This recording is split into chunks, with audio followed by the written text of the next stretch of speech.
பிரச்சனை எங்கிருந்து வருகிறது என்று நன்கு சிந்தித்து பாருங்கள்.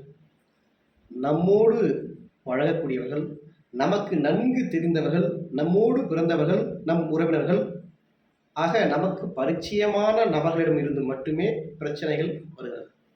தெரியாத ஒரு நபரிடம் பிரச்சனை வாய்ப்பு இல்லை. அப்ப யார்கிட்ட கவனமா இருக்கணும்?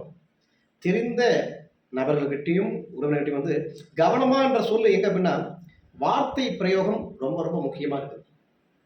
ஏன்னா வார்த்தையால தான் இங்கு எல்லாமே சாத்தியமாகும் என்று எண்ணும்போது அந்த வார்த்தையை மிகவும் கவனமாக பயன்படுத்த வேண்டிய சூழலில் நாம் இருக்கிறோம். அந்த பிரச்சனைன்னு வந்து எப்போ வரும் அப்படின்னா கூட இருக்கிறவங்களால மட்டும்தான் பிரச்சனை வரும். எப்போ குத்துவான் அப்படின்னு நீங்க கவனமாவே இருக்கணும். எப்போ குத்துவான் அப்படின்னு குத்திட்டியா ரைட் தூக்கி போட்டு போயிடு அப்படின்னு போயிடும். இவன் குத்தவே மாட்டான்னு நினச்சிட்டிங்கன்னா பெரிய அளவில் கஷ்டம் வரும். ஆக தயாராக இருப்போம், இருந்தாலும் வார்த்தையை கவனமாக பயன்படுத்துவோம்.